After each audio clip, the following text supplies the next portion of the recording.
اليابانية، محاولة للتسديد ولا للتمرير، وبينية سريعة والدوخي أيضا يغطي، وعرضية أمام المرمى، وإلى يا سلام عليك أبو دعية، حلوة، هدف.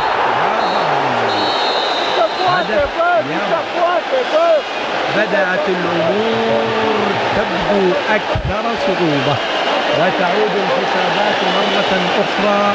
خلصت الدعيع بمهارة، تعود الحسابات مرة أخرى. أصبحت مهمة اليابانيين أن يسجلوا هدفا، حتى لو سجل في مرماهم هدف سيعني أن يلعبوا وقتا إضافيا، وهذا ما لا نوده.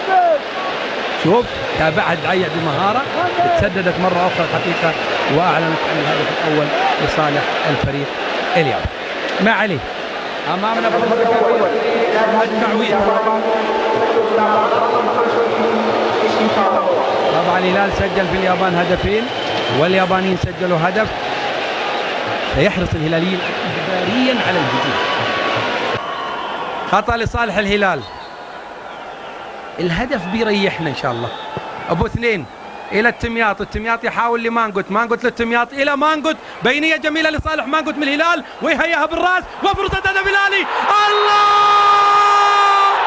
الله الله الله، ريحنا، ريح ربه، الله الله الله، جت وجابها الله، وارتحنا عليها، ارتحنا والله ارتحنا. الغامدي يسجل هدفا هلاليا، ابتسم ابتسم، ودايم البسمة ان شاء الله، وان جا الاول نبغى الثاني، وان شاء الله الثاني يجي ونرتاح.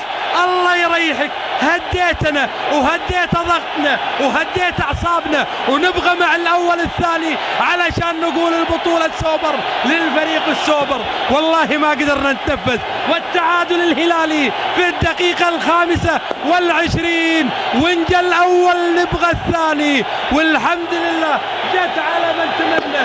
يجب أن نشيد بمانجوت لمتابعته تلك الكرة بالراس كما انتقدناه، وهو هدف يكاد يكون كربونيا من هدف جيموزو. 1-1، ارتحنا الحمد لله، نحمد الله ونسبحه ونشكره دايم. والغامدي يقول شجعوا يا جمهور، وحنا معكم، وانبسط هالجمهور واسفهلت اموره على اقل الاحوال واسوأ الظروف، فيما لو سجل شيميزو لا سمح الله هدفا ثانيا هناك وقت اضافي. الدقيقة تنفس الهلاليون والمعلق السعداء بعد هذا الهدف الهلالي، وإن جاء الثاني إن شاء الله سيريحنا أكثر.